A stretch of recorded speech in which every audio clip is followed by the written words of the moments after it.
What's up, and welcome to the DualSense podcast. This is episode 114. My name is Jason. I'm one of your co-hosts, and I'm joined, as always, by your other co-host this evening, who is calling himself Dick Thrasher. Some of your finer work. Thank you. Yeah, Dick Thrasher's otherwise known as Travis. What's going on? Dick Thrasher is. I was watching a World War II documentary. Dick Thrasher was a gunman in the back of a B-52 in World War II. You don't say. Yeah, it popped up on the screen and it said Dick Thrasher, and it said gunner, and I just thought it was the funny thing I'd ever fucking seen. I bet he was a gunner. But he So, thrashed anyway. a lot of dicks in his time. And you know that his name's Richard, but he's like, call me Dick. Like, yeah. definitely. Private Richard Thrasher. Sir, I go by Dick. Classic. Yeah, it's like the fucking CSI Miami, like car exploding, guitar riff. Except it was Hiroshima exploding. So I mean, obviously, Precisely. I know you didn't put this in the podcast, but the biggest news of the week is the Queen died. And yes. I thought, since most of our listening audience is American or Australian, we could maybe talk about the Queen dying. I don't know about Australia, but I know for us, the Crown died in 1776. So Oh, hell yeah. it's not huge news to us, but I just thought I'd throw that out there. All the Yeah. memes they've lit up Twitter. Oh, they have. I would like to point out that I think that when now King Charles dies in, I don't know, 3 months to 10 years, it won't be like this at all. He'll just be he'll just be dead. Like, for some reason, the Queen, Yeah. people were like, "You're disrespecting the Queen." It's like, no, like I genuinely felt like the memes were like out of love. Like, they weren't even the ones with like Diana waiting to kill her. Like, it's because people liked her. Like, you know what I mean? Like, Yeah. if Donald Trump died, the memes would not be in jest. They would be like Oh, yeah. vitriol. Yeah, oh, yeah. It'd be like people pissing on like Trump hats and shit like that. The ones that I think truly like were nasty about it were the Irish. I don't know the Fair. story there. Maybe you do, but I don't know the story about the Irish and the Yeah. crown and what the I whole mean, story is. I mean, I know obviously that, they're Mhm. whatever ruled by the monarchy or whatever still, I believe. I'm not 100% sure. I mean, you played Crusader Kings, so Yeah, it was different then. See, because uh, I have the Kingdom of Ireland, and I'm in the process of trying to take over the what will be the United Kingdom on that game. So yeah. I'm rewriting history, my friends. I used to know something. There's something about a stone. Maybe that was Scotland. I don't know. I think maybe Scotland and Oh, these whatever. It doesn't interesting. matter. There's a whole thing. Sure. Yeah, I know I just know they don't like each other. right. Well, in terms of Australia, though, I know that Australia used to be a Commonwealth of the Crown or a Commonwealth of the UK, whatever. I don't think that's the case anymore. I think they are no longer a Commonwealth of UK, but I could be wrong about that. But Well, I'm I sure one think of our so Australian because friends will let us know. yeah, they have dollary dues. They don't have biscuits or Pounds, whatever they yeah. pay with. Yeah, there you go. Pound sterling. That's a good point. Yeah. All right. Well, anyway, Travis, when we're not talking about dead monarchs, we are a weekly PlayStation podcast where you and I get together each and every week and we discuss things like news, rumors, new game releases and announcements, and a whole lot more. We do it in under 90 minutes and we post new episodes on Monday on all of the usual podcast services around this globe, this commonwealth, as it were. We also share new episodes on YouTube. If you would like to also check out some gameplay videos, those are there as well. But we would also love to hear from you on our social media. Our primary weapon of choice there is Twitter, of course, where we go by at the DualSense Pod. So please find us there and let's chat some PlayStation or video games. But we're also on Instagram where we share virtual photography from in-game photo modes. We have a Facebook page if that is your thing. I don't know why it would be. We also have a blog as well. It's called the DualSensePodcast.wordpress.com. You can get the episodes there. You can see our pictures, our short bios about us, things like that. And yeah, so just find us wherever you are, wherever you is. Before we move on to the news, real quick, I did want to share that I got the green light from the lads at the website to share that I am a staff writer now for a website called Gaming Nexus. And I've been writing news actually for them for a couple of weeks now. I'm in like a trial period for a month. And if they keep me around after that, they're going to somehow trust me to write reviews. So that'll be fun. I think that'll be a big mistake for them. But so it's, but it's been good so far. I've been enjoying it. I've already written like 15 news articles. So I'm kind of in my wheelhouse, as you guys might imagine from listening to the show and the news every week. But yeah, so check us out. Gaming Nexus, we are an ad-free website, so you don't have to worry about a pop-up blocker or any shit like that. We are Metacritic certified, so we're legit. We're not like me and Travis getting together making a PlayStation podcast every week. So anyway, without further ado, let's move on to the news, Travis. Number one, in what is becoming quite a spicy affair between PlayStation and Xbox, Sony Interactive Entertainment president and CEO Jim Ryan shot back this week following Xbox chief Phil Spencer's public comments that the company made a written offer to PlayStation to continue bringing Call of Duty to PlayStation platforms for quote unquote several more years beyond the current agreement between Activision and Sony. This time, Jim gave a statement to website gamesindustry.biz in which Ryan says Xbox's Call of Duty offer was quote unquote inadequate on many levels. The current deal between Sony and Activision is believed to cover the next 3 Call of Duty releases, including this year's Modern Warfare 2, according to Games Industry. Ryan didn't hold back in his statement, saying, quote, I hadn't intended to comment on what I understood to be a private business discussion, but I feel the need to set the record straight because Phil Spencer brought this into the public forum. Microsoft has only offered for Call of Duty to remain on PlayStation for 3 years after the current agreement between Activision and Sony ends. After almost 20 years of Call of Duty on PlayStation, their proposal was inadequate on many levels and failed to take account of the impact on our gamers. We want to guarantee PlayStation gamers continue to have the highest quality Call of Duty experience, and Microsoft's proposal undermines this principle. End quote. So, what do you make of this growing and festering feud between the two and the deal with Call of Duty? Yeah, interesting that a guy like Phil Spencer, who basically said console wars were bad and didn't need to happen, then he's over here, stoking the flames. But when to get we've both been a part of things that were considered private discussions that didn't need to go into the public. And when you're a part of a kind of an agreement like that, the only time that really you see both parties talk about it is when one says something they shouldn't, right?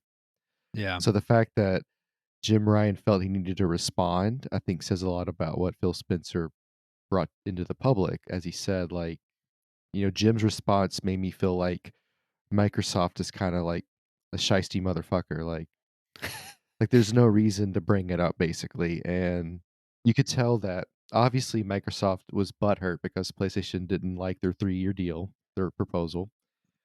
PlayStation clearly felt like it was, to use his words, inadequate, and it kind of undermined what they wanted to give their gamers, and they didn't feel it Yeah. valued their gamers. Which, if that's true, let's again, we're taking a lot of this at face value.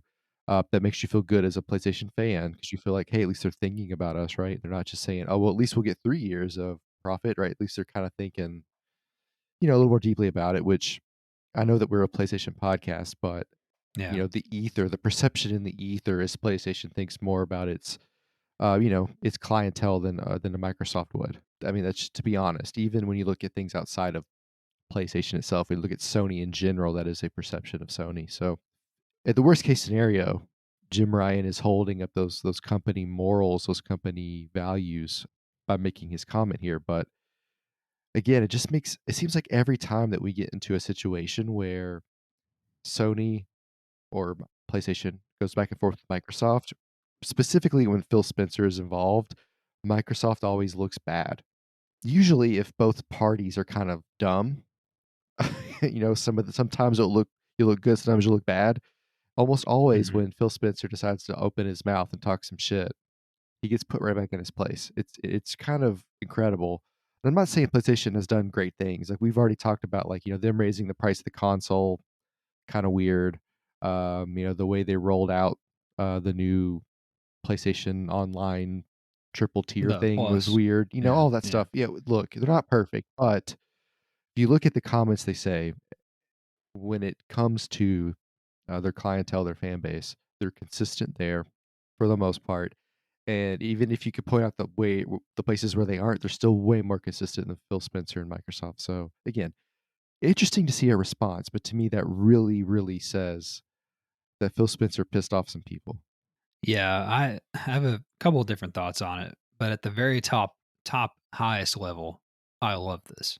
Like I love that these guys are going back and forth in public in the media, and not because I'm into the console war and all that shit, but it's just cool to see a couple of rivals going at it in this way. Like these two guys are the top of the food chain at Xbox and PlayStation, and they're fighting in the press, and that is epic. Hmm. Like, imagine if, this does, people do take shots, but Elon Musk isn't a good example because he talks shit all the He time. But does that. imagine if, like, yeah, but imagine if somebody like the CEO of Coca Cola and the CEO of Pepsi were doing this, and that's what this is the equivalent of, and I think it's awesome, Hmm. and just in that regard. But getting down to more brass tacks, I think that this situation makes both companies and both people look kind of stupid. First off, you have Xbox coming out and saying that they made an offer in January for to keep Call of Duty around for several more years. The only reason they're saying that is because they have this deal that they're trying to get done, that they're trying to smooth over with regulatory bodies like the British one we talked about last week. So they're having to come out and make these types of statements. It just makes them look desperate in a way that he's saying this in the press, that they had this deal, that they made this offer. He shouldn't have done it, meaning Phil Spencer.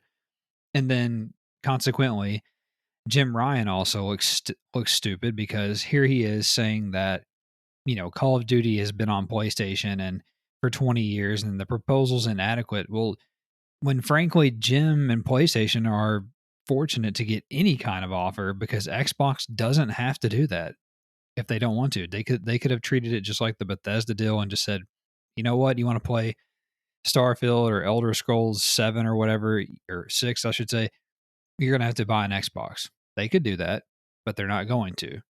Conversely, I guess, if Xbox could get away with that, if they felt like they could, if they felt like they could make Call of Duty exclusive and still get this deal through, 100% they would do it. Don't let them fool you on that. If they could do, like I've said on the show before, we've talked about this. If Xbox could do, if they could run their business the way that PlayStation runs theirs, with a focus on exclusivity, etc., they would 100% do it. But they can't fucking do it. But they would. So I digress. Just going back to things as a whole, I think it makes both of these guys look silly. I think it makes both these companies look silly in a way. I do think it's inevitable. It sounds like the other big piece of this is that it sounds like we're going to lose Call of Duty at some point, probably within the next 5 to 6 years. By PlayStation 6, I would say we won't have Call of Duty on that console, potentially, is what it sounds like, unless they come to some type of agreement, after the fact to continue bringing it to PlayStation. So that's a big question mark, I think, now that we know that there is a time frame, that there's a deadline on this, you know what I'm saying? So before we didn't know that. We just thought, yeah, there's no way they'll take it off PlayStation, but obviously they're thinking about it at the very least. So I think that's a big piece of news out of this as well. Number two, Sony Interactive Entertainment and developer First Contact Entertainment announced multiplayer live service shooter Firewall Ultra for PlayStation VR 2 this week. Ultra is a sequel to hit PlayStation VR title Firewall Zero Hour, and it will include the same locations and contractors from the original game. All maps and character models have been completely redone for the sequel, which will also include brand new maps and contractors, as well as deeper weapon Weston customization. The developer is also adding a PvE mode in addition to the usual PvP modes. On the technical front, Firewall Ultra will feature 4K resolution in HDR, eye tracking with foveated rendering, adaptive triggers, haptic feedback, finger touch detection, fast loading times, and dedicated online servers. No release date was announced, but hopefully we don't have to wait too much longer to find out. Firewall Ultra can now be wishlisted on the PlayStation Store, as can Horizon Call of the Mountain, which was an interesting development this week as well. What do you think about this new multiplayer first-person shooter for PSVR 2? Yeah, I think they should foveate my balls. I think that'd be really cool. Yeah, First of all, First Contact Entertainment, great name.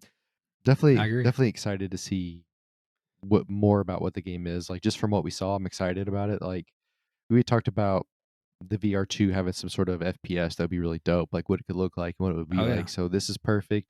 The little bit we saw looked like a lot of fun, showing you where you're coming in at. Of course, it's a live service. Why wouldn't it be a live service? Like that's the world we're in right Mm, now. But I do like that it has mm. PVE and PvP. Like I could see where like playing in VR and getting killed the way you get killed sometimes on FPS games, it'll scare the shit out of you. Like Yeah. so so maybe having a mode where you can just play the computer bots might not be a bad idea. um Yeah, I agree. no, it's really cool. And again, like everything, I hope it doesn't make me throw up, but I know that they have to keep releasing everything, right? Like it's gonna have adaptive triggers and haptic feedback because I mean, we already know all this because we read about what the PSVR2 will have. I get kind of annoyed when I read it every single time, but Yeah, it's like we just keep hearing the same yeah. shit. Like, okay, we got it. Finger touch shit, whatever. We Like understand. one thing they said that, always gets me excited about games is a dedicated server. I love that. You get a dedicated server, I'm at least listening. That is, yeah, that's dope. So yeah, no, I'm excited. I can't wait. I want to see some more. I'm obviously not going to pre-order Horizon, but or wishlist, I should say. But the fact that we're getting wishlists also a great sign for this spring for this to come out. So again, everything is lining up like we expected. I agree. I think this game looks awesome. I think the clip and the trailer that they showed looks really dope.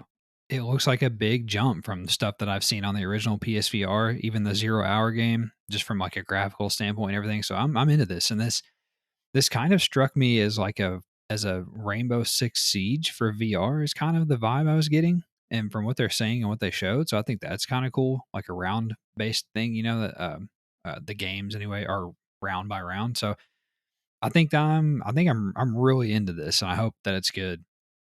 Zero hours supposedly pretty well liked, and they supported it with content for 4 years. So the last 4 years, so that bodes pretty well.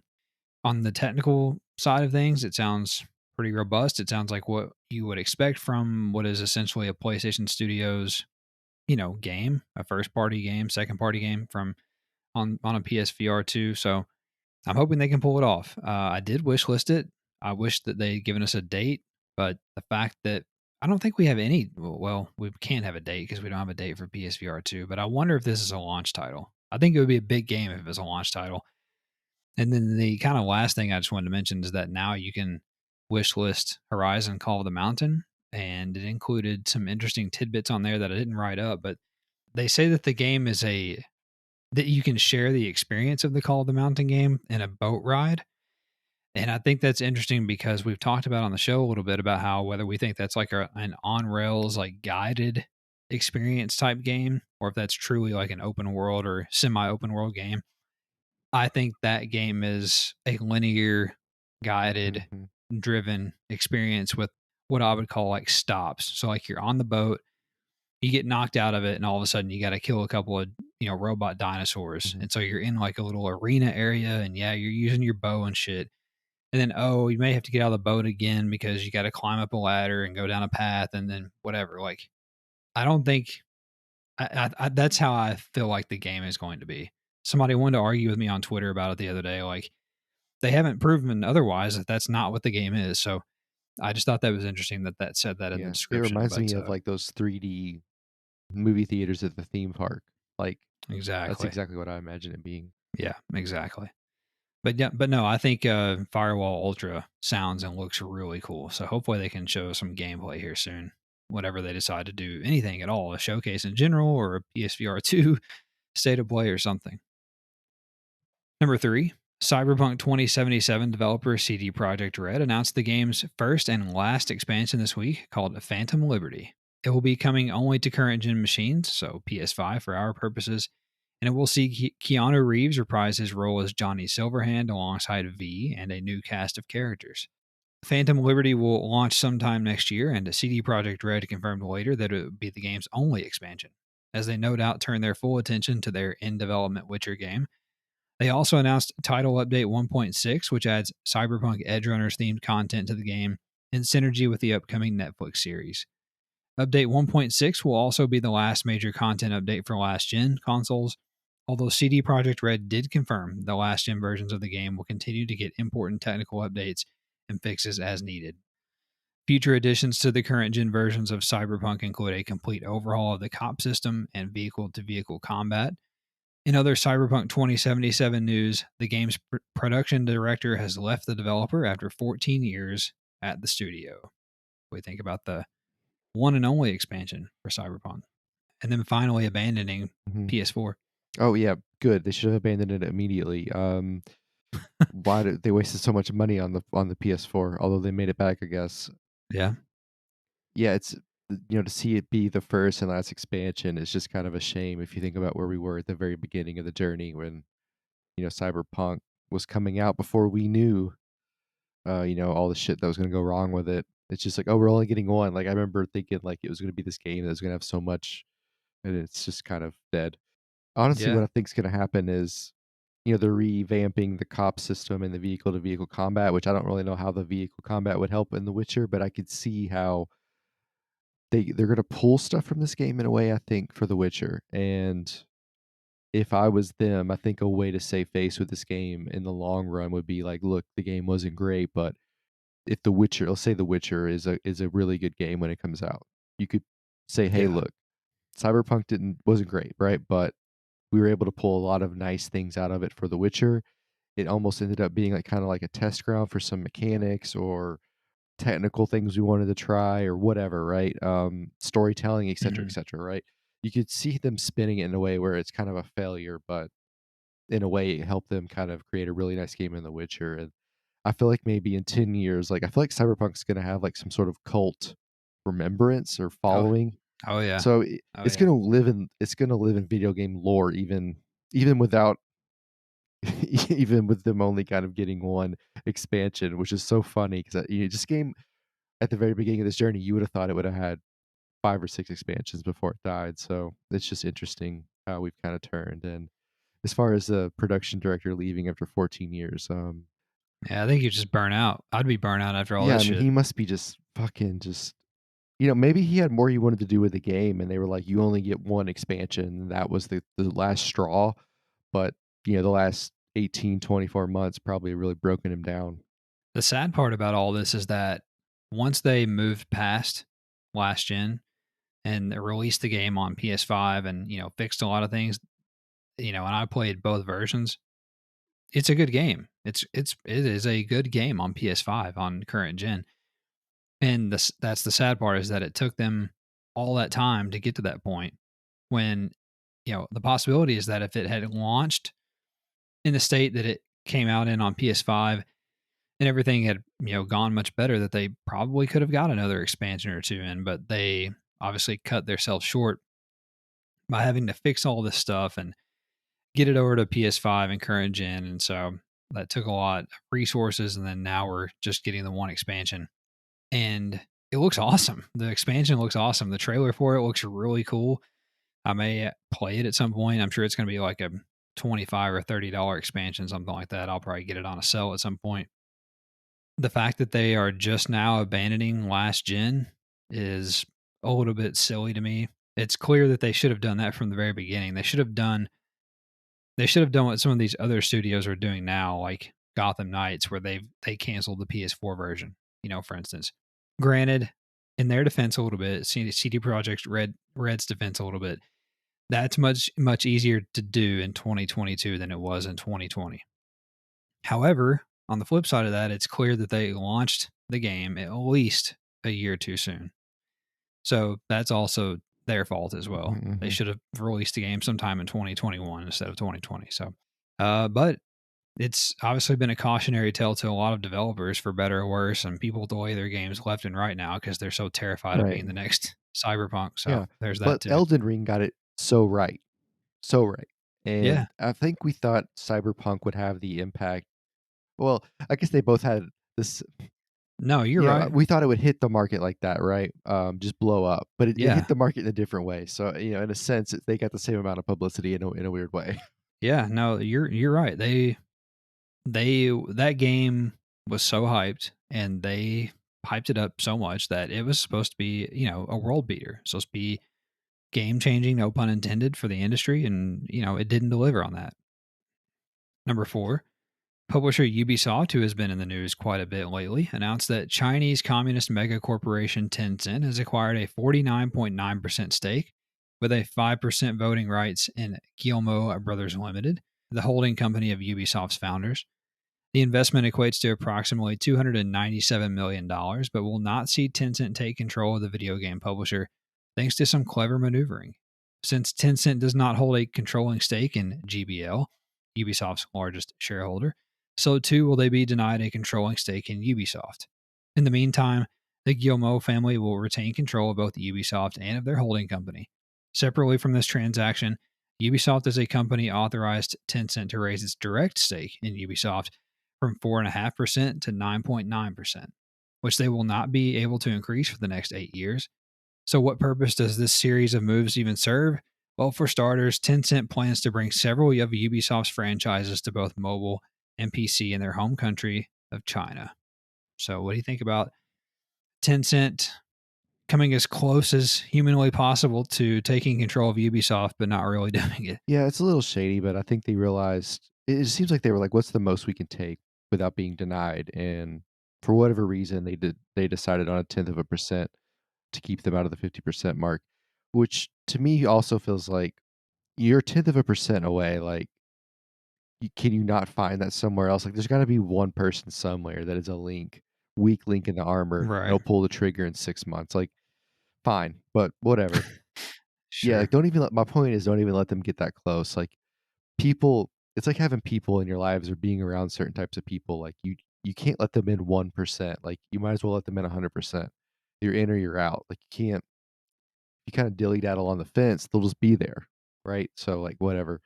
I Yeah. think it's interesting though. The most interesting part of this to me was like, why does Tencent want to be a part of Ubisoft? Well, they want to bring these franchises to China, and Tencent buys so much, and you don't really hear them say things like that. So, what is it about Ubisoft? These franchises that they want to bring, because it seems like Ubisoft has a lot of franchises that a communist government or a veiled democracy, puppet democracy would not like.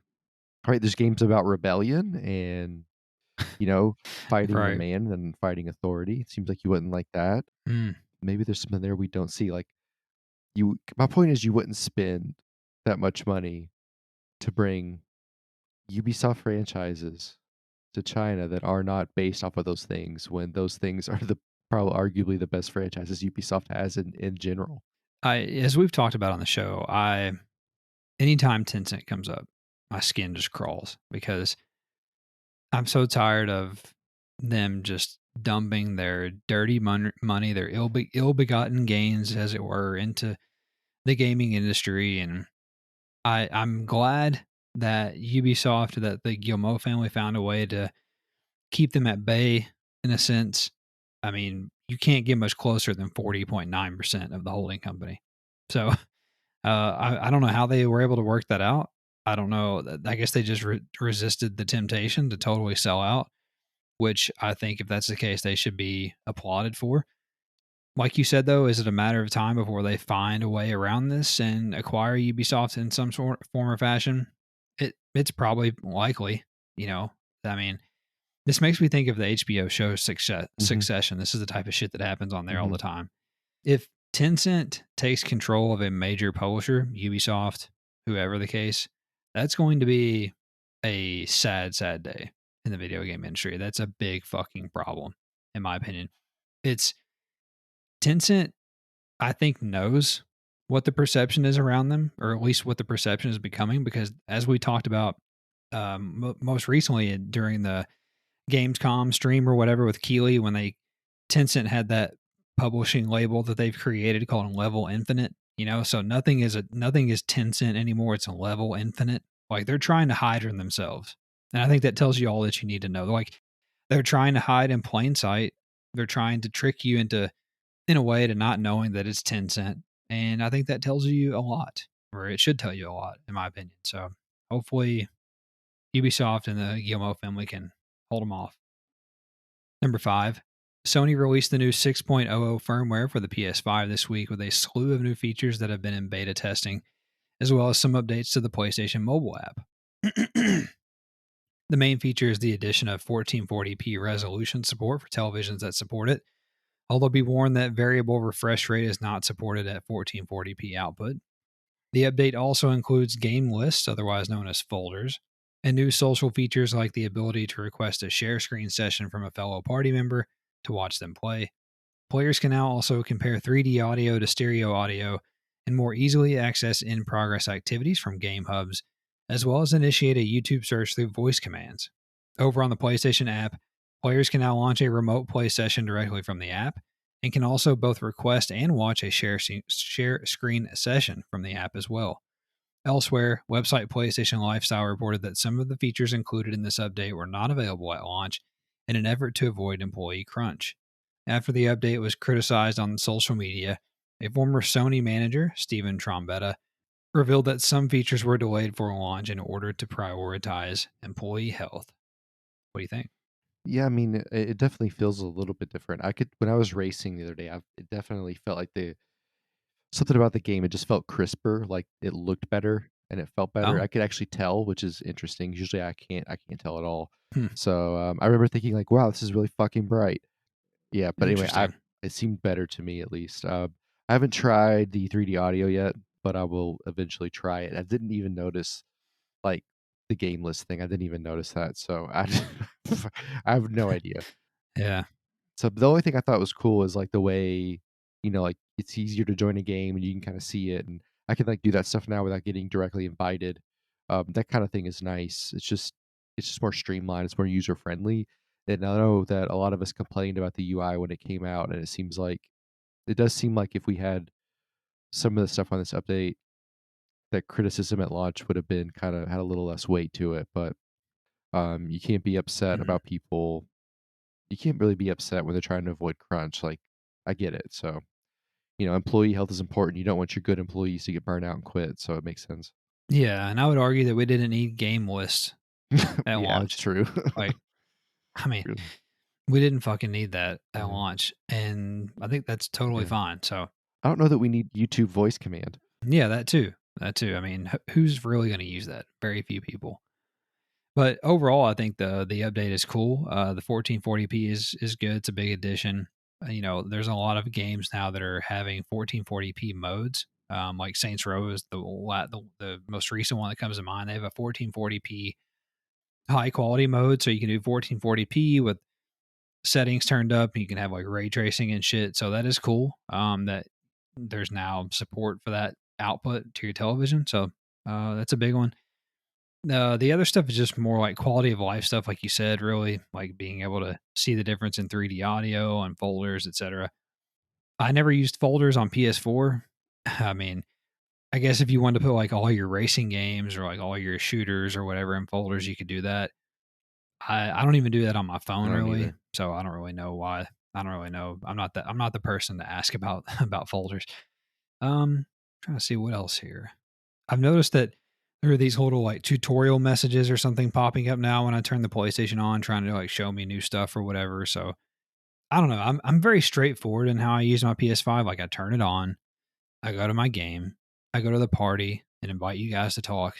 You know what I'm saying? Like Hmm. I look at trophies occasionally. I don't ever use the activity cards.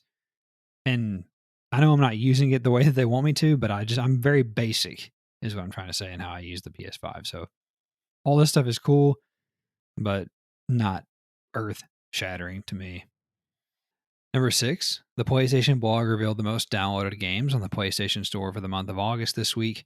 On PlayStation 5, number 1 was Madden 23, followed by Saints Row at number 2, Grand Theft Auto 5 at 3, Cult of the Lamb at 4, Stray at 5, MLB The Show at 22 after that, followed by Horizon Forbidden West, Gran Turismo 7, Spider Man Miles Morales, Cyberpunk 2077, Roller Drome, Thymesia, Way of the Hunter, Elden Ring, Among Us, Skyrim Special Edition, Star Wars Jedi Fallen Order, Soul Hackers 2, Inscription, and Destroy All Humans 2 Reprobed at number 20.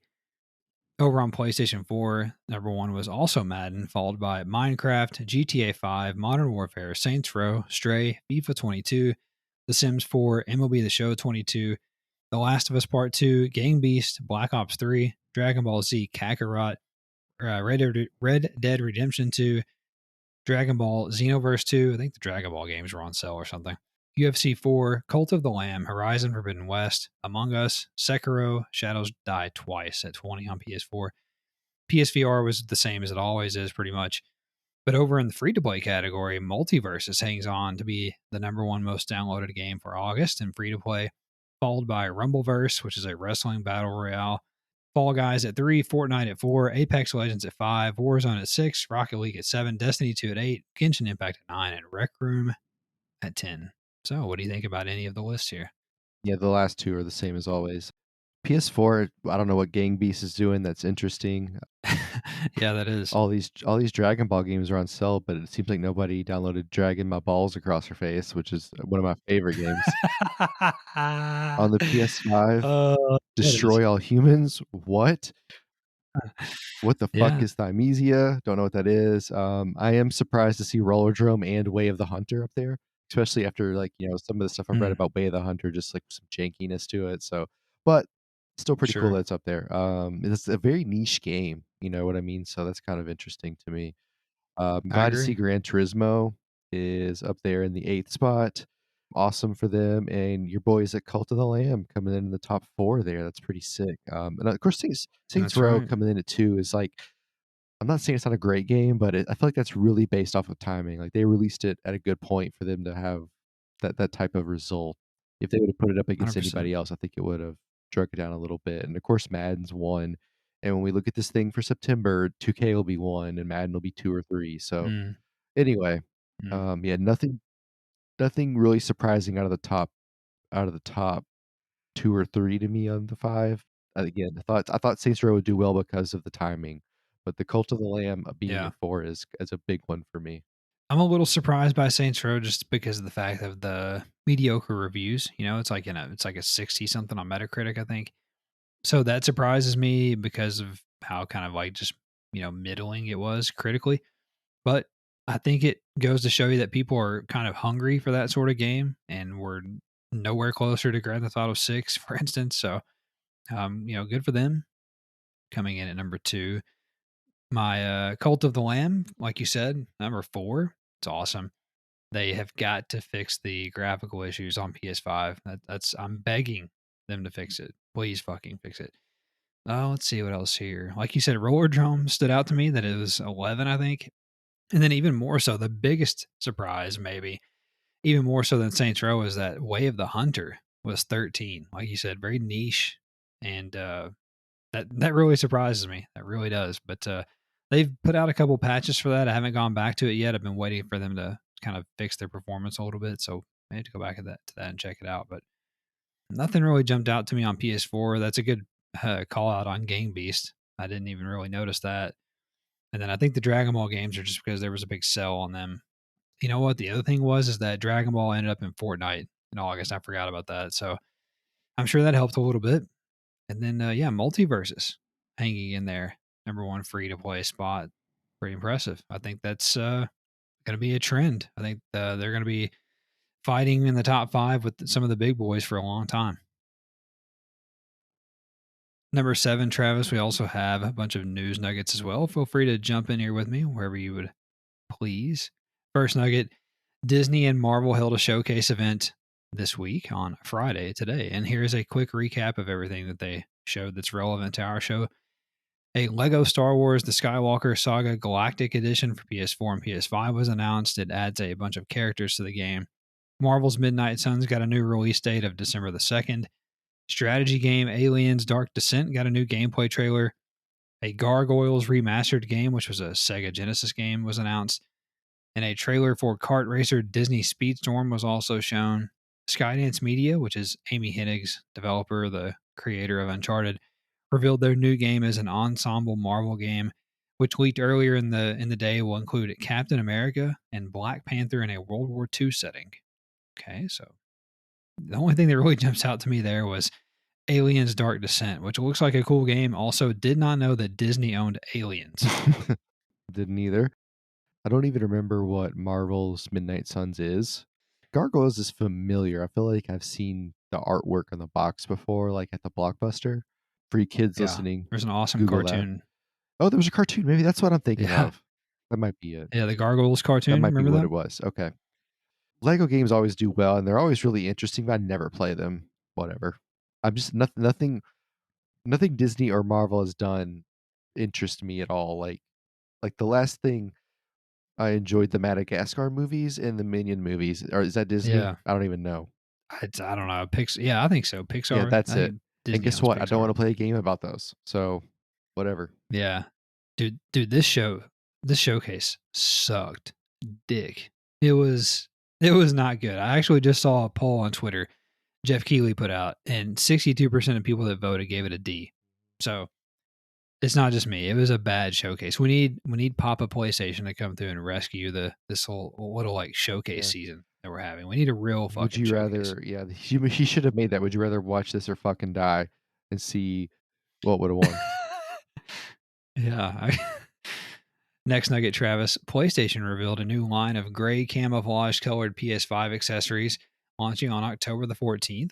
PS5 faceplates, a DualSense controller, and a Pulse 3D headset are all on the way and will be available for pre order starting on September the 15th. You excited about your camouflage shit? No. Fucking redneck. This is my safety. I'm live cam. You ain't gonna be able to see that I'm even playing any controller in my hands camouflaged. Can't That's how you see never know when you get hit. it. PS5, ain't no PS5 error. It's camouflage. All right. Game Informer continued their month of God of War Ragnarok coverage by sharing more gameplay featuring the Svartalfheim realm. Svartalfheim Hmm. realm. If you're Yeah. interested, like I said, I'm going Now, yeah. dark on that. Imagine talking like that in your language and thinking that you were going to start the third right of Aryans. Like, you sound like a fucking moron, first of all. it makes it makes me think. I don't remember which movie it is. It might be Ace Ventura. When Jim Carrey just like Yeah. like no, it's Yeah. liar liar. It's liar liar. It's exactly what Oh, it's like. that's what I. Listen, I get Yeah. that we're hyping the game up. I just, for some reason, I get so annoyed about stuff like this when it's like, oh, we're gonna spend a whole month on God of War or any game. Like, fucking why? Like, do I need this? I don't Yeah. understand it. Like, I I gotta say, I agree with you. First of all, it's weird the way they're revealing all this. Like, why is it a Game Informer right? cover story? Like, it's your fucking PlayStation. Just put it in a fucking showcase or a That'd be state way of play. cooler. Like, it's weird that they're doing this and they're letting them put out like 45 seconds or like a minute and a half Mhm. of gameplay. Like, what the fuck are they gaining by that? I don't know. Yeah, It's it's weird. like this lady at work. I was wearing two different socks, and she's like, "Are you doing the trend?" And I was like, "What are you talking about?" She's like, "It's a trend to wear two different color socks." I was like, "I don't know what you're talking about, so no." And she just looked at me, and I was like, "I just put socks on. I pulled them out of a drawer. I don't know what kind of trend you're talking about. I live under a fucking rock. I don't know any of this stuff. I don't have TikTok. I don't know what you're talking about." Yeah. Yeah. We're the non TikTok Yeah, look, I hate generation. anything that's super popular. Yeah. I hear you. Also, Travis, website Gaming Nexus. Wow, what about those guys? They reported that insider Tom Henderson has leaked Ubisoft's lineup of Assassin's Creed reveals Mhm. for the Ubisoft Forward event, which is taking place tomorrow or Saturday the 10th. It's time of recording. Assassin's Creed Mirage will lead the Assassin's Creed showcase, followed by Project Red, which is a samurai game with a female protagonist, allegedly. After that will be Project Hexe or Hexy, I don't know how you say that, which is a 16th century witch hunt set in Europe, which sounds fucking dope. That sounds Hell like yeah. one of the coolest Assassin's Creed yet. There's also going to be Project Jade, which is a mobile game, and Project Nexus, which is a VR game. Interesting. I'm looking forward to this. It's tomorrow, and I'm gonna try to check it out if I have time. I'm intrigued. I mean, just the samurai just feels like a copy of Tsushima, so I'm a little annoyed. But the Hexy sounds Yeah, fun. And Nexus in VR sounds cool. I think Assassin's Creed in VR could be a lot of fun. I agree. Can you imagine vomiting after you assassinate somebody? I think that's usually what they do. I think that's Shit what theirself. happened. Yeah. Yeah, Oswald vomited and fell down the stairs. That's how they caught him. Also, later in the week, the PlayStation Store page went live for the aforementioned Assassin's Creed Mirage and revealed that the game will come to both PS4 and PS5 with a free PS5 upgrade for PS4 owners when they're ready. Ubisoft's own online storefront also leaked the store page for the Division Heartland this week, Travis, before quickly being taken down. It was Oh. listed as quote unquote coming soon, and apparently the game has switched developers from Red Storm Entertainment, which was originally Mm, founded by Tom Clancy himself, to Ubisoft Montreal. Players will mm, be able to choose one of 6 agents and 3 classes, and the game's PvEVP mode will be for up to 45 players, it was What revealed. are we happy with the studio change, developer change? I don't know. I don't know. I mean, Red Storm Entertainment hadn't really done anything, so It's fair. maybe they were just getting it started, or and then Montreal was finishing it, but that usually doesn't Yeah, happen. So I don't yeah. know. Usually, when the Division stuff posts, you're the one coming soon, so how do you feel about this? Oh, I'm gonna be coming soon. As soon as they're gonna show something, I feel pretty confident about that. That it'll be at the thing tomorrow. Will be a trailer, probably say it'll be a trailer, and at the end it'll say 2023. Fuck off. But I'm ready for it. Next nugget: Electronic Arts announced that their recently established Seattle-based studio known as Ridgeline Games is indeed working on a narrative campaign set in the Battlefield universe. Ridgeline, or Rideline, as I have written here, is led by Marcus Leto, the co-creator of Halo. Interesting. The the Battlefield universe? There's a Battlefield universe now. Remember we talked about this, how they're trying to make this like a whole thing? It's not a thing. Every game's in a different era. It's not like they're linear in any way. They're changing it up, man. That's why we have specialists, and that's why it's just a multiplayer game, because now we're going to get a single player one, and et They cetera, just et said that cetera. they're getting rid of the specialists, and we're going back to classes because nobody liked it. No, we're still going to have specialists, but they're just going to be in classes. There's no point in that. I'm just saying, man. I'm just saying. God, whatever. I hate all So, of this. Just figure it the fuck out. but the Halo guy being whatever on board is interesting. Maybe it'll be Is it good. Jared Sure. Leto's brother? Also, Travis, free to play live service multiplayer medieval warfare game Warlander was announced to be coming to PS5 sometime after its launch on PC. This game looks really cool. Really cool. And all we have is artwork at this point, but hopefully we'll get some But it's gameplay awesome. soon. Well, it's going to be an open beta on PC this week, so we'll definitely have some gameplay coming out, so we'll see. Website Video Games Chronicle reported that PlayStation's second-party partner Deviation Games has lost co-founder Jason Blundell. Blundell was the developer's chief creative officer and was formerly the co-studio head of Call of Duty developer Treyarch. Deviation was also announced, that Westwood Studios, the creators of Command and Conquer, co-founder Lewis Castle has joined the studio as senior vice president of development. So, That's interesting. yeah, Louis a co-founder before they've only been around for like a year and a half, 18 months Right. maybe. So it is odd. Oh, that's pretty quick to lose a co-founder. Maybe they should take Louis Castle and set out a search party. Like, where is this guy at? I mean, Yeah, how do you I lose bet a he, whole man? I bet he pops up in an Xbox studio. Just a theory. Oh, really? Blundell anyway. Yeah. Yeah. Oh yeah. So we swapped him for Marcus Leto. We did. Oh, we did. Mm. I think maybe he's going to go to 343 and try to fix Halo Infinite. We'll see. Doesn't matter. Next nugget: PS5 supply improvements have led the console to overtake Nintendo Switch as the best-selling console of 2022 in the UK. GamesIndustry.biz reported that PS5 stock increased 56% from July to August. That's very good. Very good. Hey, by the way, you spelled something really wrong up there earlier. Where? I gotta find it because it was funny. I don't remember. What was it? You spelled Cyberpunk wrong. You spelled Cyberpunk on number 3. I love how my brain just auto-corrected it too, because I did not see it. That's hilarious. And they got me writing fucking news for a Metacritic Right. video game site.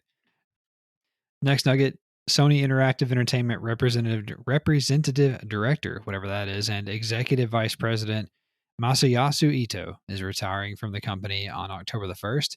Ito has been with the company since 1986 and is responsible for designing the PlayStation Portable, the PlayStation 3, and the PlayStation 4. May he rest in peace. He's not dead, by the way. I'm just teasing. Yeah, but Watch him die tomorrow. Yeah, but he put out three classic banger designs. He did. He's done a hell. He earned it. I mean, the PSP is like, I always thought it was so sleek. Like, it's so nice. Yeah, agreed. Also, publisher Konami has filed a trademark for JRPG Suikoden, perhaps hinting that the series could appear at the upcoming Tokyo Game Show. Leaker Dusk Golem claims that new images that have leaked online are pitch documents for a Silent Hill 2 remake that is rumored to be in development at developer Bloober Team. Video Games Chronicle's own sources added that the game will be a timed PlayStation console exclusive. Interesting. CD Projekt Red confirmed that the PS5 upgrade for The Witcher 3 is still on schedule to release by the end of this year. The studio also revealed that there will be multiple games in their new Witcher saga. Cool. What? I'm ready.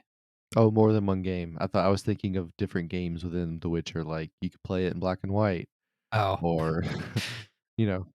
now multiple the series. We're getting a new series.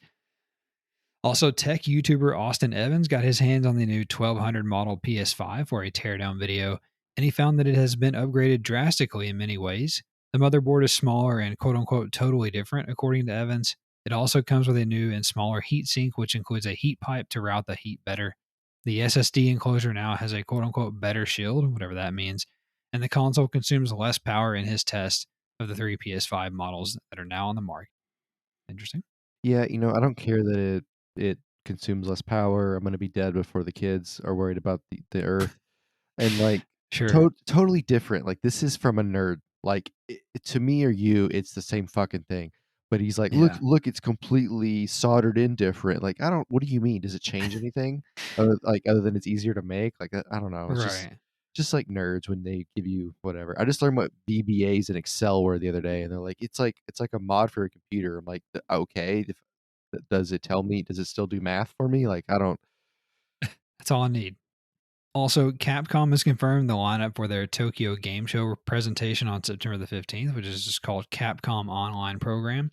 Street Fighter 6, Resident Evil Village Gold Edition, Monster Hunter Rise, Sunbreak, Exoprimal, and Mega Man Battle Network Legacy Collection will all be featured.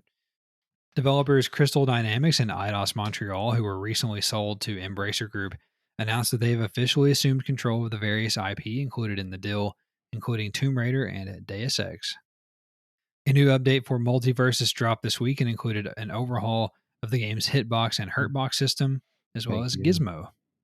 Oh, Gizmo. Cool. Yeah, I'm excited the hitbox is redone. I don't know yeah, what I can extrapolate what hurtbox means, but I've never actually heard of that yeah. that phrase. I don't know how they're not the same thing. Are they not the same thing? I mean, whatever. But they changed them. Essentially, they changed the hitboxes from like a rectangle over every character, where like if their arms were outside of the hitbox and you punch their arm, nothing Go happens. through 'em, yeah. Yeah, now the hitbox is basically the outline of everybody's body, I don't always. I Yeah, don't okay, it was in beta, I shouldn't complain, but that seems pretty obvious. sure. I agree. Next nugget, developer Vodeo Games announced that the studio is shutting down due to an inability to find footing funding for their next game from publishers or investors. They shut down the studio. Vodeo was also the first North American developer to unionize its workforce back in Mhm. December of last year. That Go worked out figure. great. Yeah. Yeah. "Boys, let's unionize straight out of a job."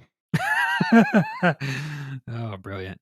Also, Yakuza developer Ryuga Gotoku Studio will host a digital event on September the 14th with game updates and reveals. Pretty sure we already said that last week, but maybe not. Free to play game Warframe's latest update called Veilbreaker is live now on PS4 and PS5, and it introduces an all new quest line, items, and gameplay adjustments. Website GamesIndustry.biz reported that over 3 million players have played Power Wash Simulator. They're Unbelievable. all high. PlayStation has donated $3 million to the University of Southern California's Video Game School Endowment Fund. $1 for each person that plays Power Wash Simulator. That's a hell of a hit if that's what the deal was. Oh, that'd be brilliant.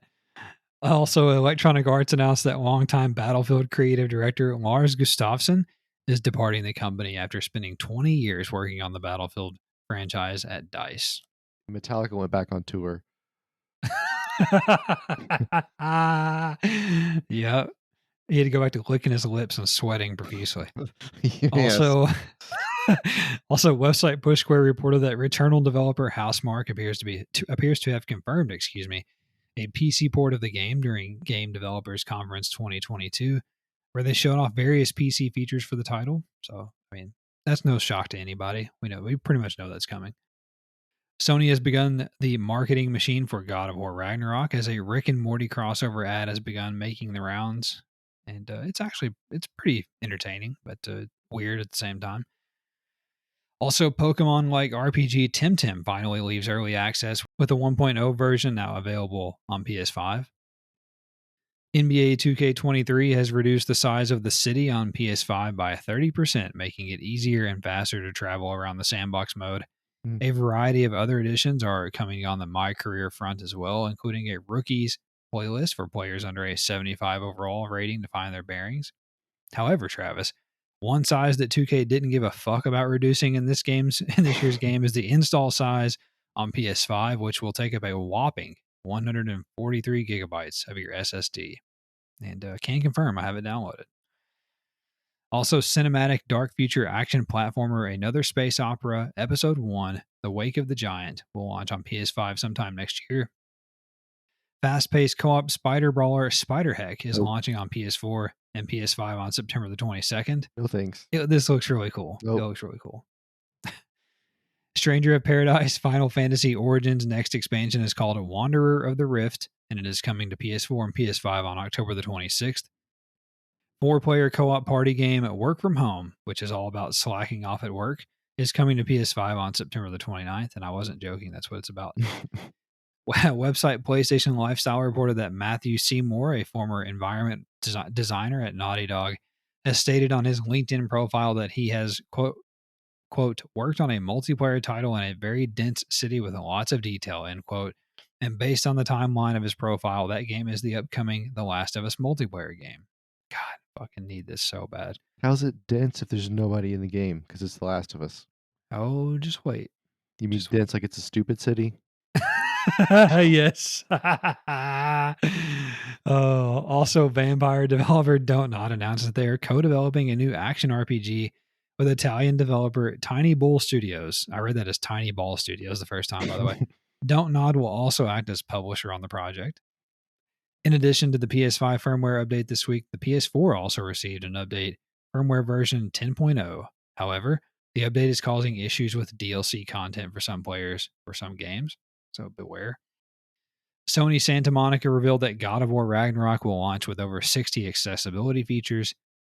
Website PlayStation Universe reported that the following games received update patches this week: Evil Dead the Game, SnowRunner, Warframe, Multiversus, Rocket League, Fortnite, Rainbow Six Siege, Overwatch, Cyberpunk 2077, Smite, Farming Simulator 22, Conan Exiles, Madden NFL 22, Spider-Man Remastered on PC, and Dauntless. HBO's The Last of Us show has begun final audio mixing, which bodes well for the predicted early 2023 release of its first season. Guardians of the Galaxy director James Gunn revealed that he pitched a Hitman movie just weeks before he got the job working on Guardians of the Galaxy. God, the world could have been such a better place. Him directing a Hitman movie would actually be really cool. I mean, we'll get another Hitman movie at some point. We've had two. Yeah. The Timothy Olyphant one isn't terrible. It's just not great. There's two? Who's the other one? I can't remember, but I'm pretty sure. Some random. Oh, no, you're right. You're right. There is two. Some guy that kind of looked like Yeah. Javier Bardem, but it wasn't, maybe. Is that a Okay. thing? I don't know. I don't know. Anyway, next nugget. Leaker Oops Leaks. Sounds like a diaper. Claimed on Twitter this week that the next Bioshock game will take place in Antarctica, which had already previously been reported by Last Stand Media's Colin Moriarty. And they also claim the game is planned to release by the end of 2024. So, good ways off. Maggie Robertson, the actress who plays Lady Dimitrescu in Resident Evil Village, has been providing performance capture for something, perhaps related to the title. Some DLC, maybe. Insider Nick Baker of the Xbox Era podcast has hinted that Metal Gear Solid The Twin Snakes remasters may be on the way. The Twin Snakes was originally released for Nintendo GameCube back in 2004 and is a sort of remake of the original Metal Gear Solid. Players will be able to unlock Overwatch 2 heroes via a free track in the game's Battle Pass. Square Enix has filed a trademark for Radec Engine in Japan, perhaps suggesting that the company has created a new internal game development engine. Website Gematsu reported that side-scrolling action platformer Lucid was announced for PS4 and PS5. It is releasing sometime in 2024. Action RPG Asterigos Curse of the Stars will launch on PS4 and PS5 on October 11th. Publisher NIS America will release a flurry of games next spring on PlayStation. Roguelite dungeon RPG Void Terrarium 2 will come to PS4. Detective mystery game Process of Elimination will come to PS4. A remastered version of Grim Grimoire Once More will come to PS4 and PS5. And strategy game RPG Monster Menu, The Scavenger's Cookbook, will come to PS4 and PS5. Shoot 'em up game at Raiden 4 Cross Mikado Remix will launch on PS4 and PS5 on January 31st in North America and February 3rd in Europe. Free-to-play multiplayer shooter Gundam Evolution will launch on PS4 and PS5 on November the 30th. Playism will host a Tokyo Game Show event on September the 14th featuring world premieres of brand new games. Arcade side-scrolling action platformer Cannon Dancer. Hold me closer, Cannon Dancer. Also known as Osman. What the fuck? Makes sense. Will release on PS4 and PS5 in early 2023. Roguelite RPG Unexplored 2, The Wayfarer's Legacy will come to PS4 on September the 14th. Rhythm game Kazuna AI Touch the Beat With consent. will be coming to PS4 and PS5 in early 2023, and it will include support for both PSVR and PSVR 2. Looks like a PSVR 2 launch game, basically. Action game Monochrome Mobius Rights and Wrongs Forgotten has been delayed from October the 20th to November 17th on PS4 and PS5. Darn. Developer Works Games announced side-scrolling stealth game Shinobi Rising. It is being developed on Unreal Engine 5 and is set in the Japanese-inspired universe of Katana Raw. It will launch first on PC in February, followed by PS5 later in 2023. The art style looks really dope on this. Also, the PC version of Uncharted Legacy of Thieves Collection will launch on Steam and Epic Game Store on October the 19th. We knew that was coming as well, but it's taken 10 months, but it's coming. Sega announced that Football Manager 2023 Travis will launch on PS5 on November the 8th, which will be the first time the series has come to a home PlayStation console. It previously had iterations on both PlayStation Portable and PlayStation Vita, however. And finally, Travis Gamatsu reported that developer Munfish has delayed its Soviet-themed first-person shooter Atomic Heart from this winter to the first quarter of next year on PS4 and PS5. The game will also now be published by Focus Entertainment, and that game looks dope. And that's also all of the news for this week, and I'll turn it over to Dick Thrasher for this week's new games. On the 5th of September, we have Tri-6 Infinite. Is that how you say that? Trix Infinite? Which one is it? I would say try 6, but it's probably Tricks. Okay. On the 6th, we have Biomutant, which I'm pretty sure came out in 2017. We also have Circus Electrique, Classic Racers Elite, Disney, Dreamlight Valley, Life in Willowdale Farm Adventures. Okay. The Tomorrow's Children, Phoenix Edition, Train Sim World 3. On the 7th, we have Kaichu, the Kaju Dating Sim. The fuck out of here. PBA Pro Bowling 2023. Can't believe that's a game. I bet it's dope. Really? Can you what did the ratings really do? I mean, anyway. Alice Gear Aegeus CS Concerto of Stimulatrix. Okay, I think you're just making these up. Arcade Archives Championship Wrestler. Fall of Porcupine Prologue. See, that's not real. Fall of Porcupine Prologue. That's not real. We also have Justice Sucks. You wrote that in there too. Paper Flight, Radical Rex. Too much alliteration for these to be real. Still Rising, which appears to be a grave disappointment, unfortunately. Gallery, Tower Princess, White Day, a labyrinth named School. Okay. On the 9th, we have Beaver Fun. Be careful with Googling that one. We also have Cat Maze, NBA 2K23, The Button Bee Unexpected, and The Jumping Lasagna, which I've heard of before. Of course, NBA's be careful Googling Cat Maze too. Cat Maze, who knows where you'll end up. But yeah, sorry, 2K is the biggest one. Yeah, I don't know what else. All these other ones are just wild. The Jumping Lasagna, the reason why you heard of that is because every week one of these games come out, it's like the Jumping Lasagna, the Jumping Chocolate Muffin. Like, it's these games that you just press X to get a platinum trophy that everybody's bitching about lately. So, yeah, that's what that is. But I can't believe you didn't say PBA Pro Bowling was the biggest game. Yeah, I mean, it's hard to beat Train Sim World 3. Listen, the Disney Dreamlight Valley game, we've talked about this before. When they announced it, that game is going to take over the world. Just give it a little bit of time. That game's going to be huge, like Fortnite big. But yeah, right now, NBA 2K23, biggest release this week. I agree.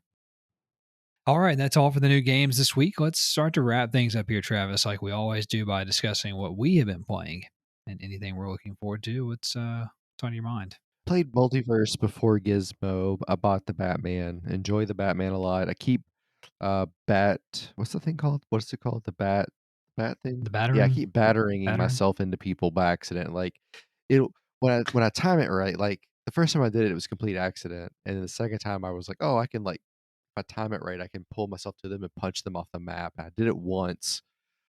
I did it once, but not how I meant to. I thought I was gonna punch them up, and I somehow got excited and mistimed my buttons, and I just kicked them, and they fell off the map. But it worked, but Right. indirectly. So, but I'm enjoying the Batman. He's pretty fun. So it'll be interesting to see what actually happens with this new one. I want to try the Gizmo, and I think what do they have next? Rick and Morty or somebody? I haven't played with Morty or whichever one is up there. Yeah, I haven't played with them either. Played Battlefield. Played the new map. Yeah, what'd you think? What did I think? What is the map? Stranded, the big boat. Oh, yes, the big boat. God. Anyway, I enjoy it. Cocaine's a hell of a drug. The first time we played it, I did not enjoy it. The first time I was like, God, this is fucking terrible. I think, when you're playing Breakthrough, I like every part of it except the last capture point. Like, it seems like it's impossible to hold it. The game seems a little bit unbalanced right now. Like, every time we played on defense, we have not been able to stop anybody. We get steamrolled. And then when we're attacking, we get there. You know what I mean? Almost every time we at least get to the last part. So it seems oddly balanced on Breakthrough. And Conquest, it feels too big, kind of on Conquest, if that makes sense. Like it doesn't feel like it's I don't know something about it's off. But I really enjoy the Breakthrough on it. The inside of the boat, you get a lot of action.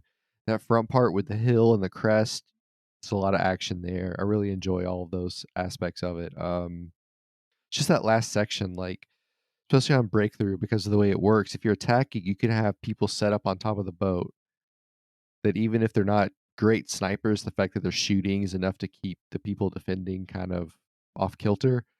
And then you can flank them from multiple sides. It really, like, it really opens itself up kind of at the end of the game to where you're going to lose if you're defending. Yeah, right. Other than that, I played Gran Turismo this week.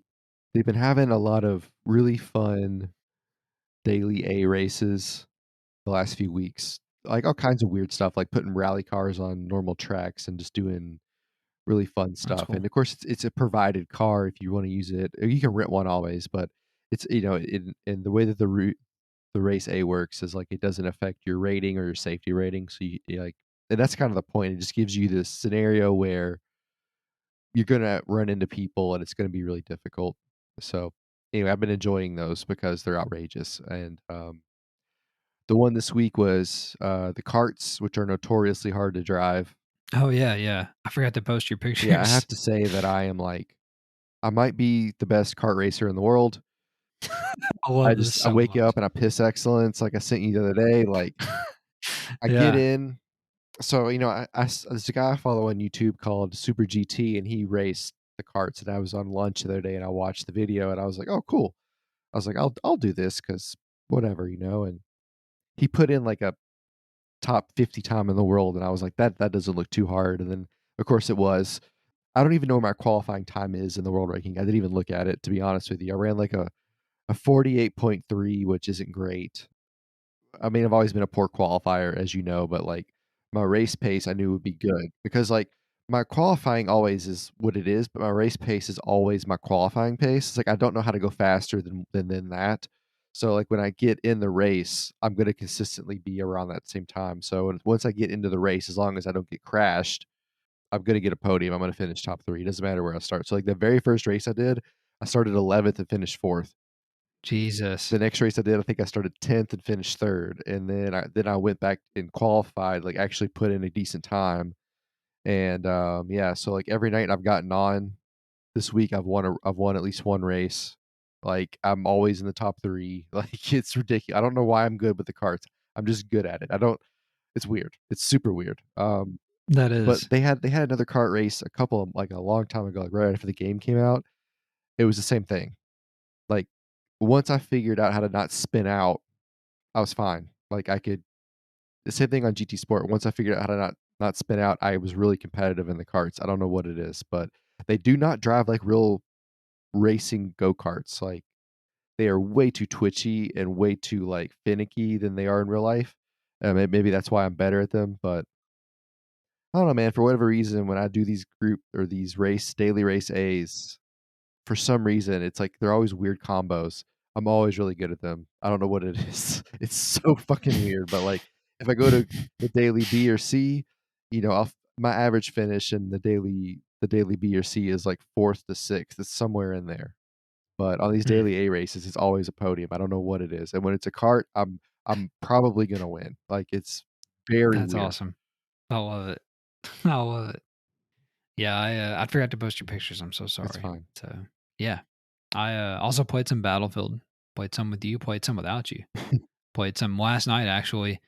To work on some of the new weekly challenges. You know, the refreshed weekly battle pass stuff or whatever. Just played Stranded Breakthrough. Had a good time. Finally unlocked the fully automatic pistol. Haven't got to use it yet, but do have it unlocked. So looking forward to checking that out. Played a little bit of multiverses, like you said, one night over the weekend, and I had a good time. So, you know, Superman is my main. That's my dude. So we've been talking about how when people lose the first round or whatever, they switch to like Yeah. their highest leveled one or whatever. For me, that's Superman. And for that one bunch of lads, it was Iron Giant who absolutely just raped I us. really did. Uh, so sick of that shit. So anyway, but yeah, that's still a great game. I'm excited to check out the new Hitbox stuff and see what we think about that. That might help us out quite a bit with people like Iron Giant. So we'll see. But the last thing that I played this week was The Last of Us Part One. I've been playing for about 8 or 9 hours so far. I don't remember how far I am in the game. Probably 8 or 9 hours. I know, but I'm talking about like in this asshole. I'm talking I'm talking about like in the story. I don't remember where I'm at exactly. I've just gotten out of Pittsburgh. So I haven't made it to out west yet. I do know I have to get out west, but so we'll see. But that game, phenomenal. So far, 10 out of 10. Fantastic. Just a spectacular remake of that game. Don't people least I mean, I thought this was supposed to be post-apocalyptic, but people leave Pittsburgh all the time. They they do. They certainly do, but this one they really want to get the hell out of Pittsburgh. Anyway, yeah, that's everything I played. I really want I'm obviously looking forward to playing NBA 2K23, of course. I've got a lot of good things to play right now between, you know, Battlefield, Multiversus, The Last of Us Part 1, NBA 2K23. But I really want to play some more Cult of the Lamb, but I need them to fix the freaking graphics on PS5. Like it's just ridiculous. The freaking brightness issues and bloom issues that they're having. So we'll see. The thing I'm looking forward to the most though is that this time next week, Travis, we'll be playing Call of Duty beta. Well, I will be. You won't because you don't pre-order stuff, but I'll be playing the Call of Duty beta. So I'm excited about Uh, checking that out. I think though at some point you'll get to play it in that 4 day straight. I don't remember how it for works. sure. It's too much shit to keep up with. Yeah, last time they did that, they opened it up after, like, 3 or 4 days. Yeah. One interesting tidbit about the new NBA game is the rating it has currently on Steam. I know it's been out for, like, 12 hours, but have you seen the Steam rating? No, I've not seen any 5 out of rating. 10. No way. Yeah, but, like, it has, like, there's another review that gave it, like, an 8.7, but Uh-huh. for people on Steam, I guess, are just crushing it, which is fucking Wow. great. I love it. Wow, that's, but, you know, no, I haven't seen any ratings. I thought people were saying they were pretty high on it, but maybe not, Yeah, so, I talked to a couple of guys at work that play I was like, "Do you guys get 2K?" And they're like, "Yeah, it's the best 2K in a long time." mm, They said it's head and shoulders above last year, so, I nice. think people on Steam are just being trolls. Yeah, imagine playing a fucking sports game on PC. I mean, get a job. Come on. Anyway, let's get out of here, Travis. We've done enough. We've talked about enough. If you guys enjoyed the show, don't forget to subscribe so that you don't miss an episode. We'll get delivered to you every Monday on your podcast service or the YouTube. And, you know, leave us a review or a rating. That'd be much appreciated. Some stars, some thumbs up. A written review is always great as well, but a like or a comment if you're on YouTube is much appreciated as well. Don't forget to find us on social media where you can talk PlayStation with us at the DualSense Pod on Twitter, the DualSense Podcast on Instagram, Facebook, etc. And yeah, we'll get out of here now. We'll keep hoping for a PlayStation showcase. Hopefully, I mean we're only getting closer. every day that goes by, just like we're getting closer to death. But yeah, we're hoping for a PlayStation showcase. So anyway, thank you guys for listening. Have a great week, and we'll talk at you next time. Bye bye.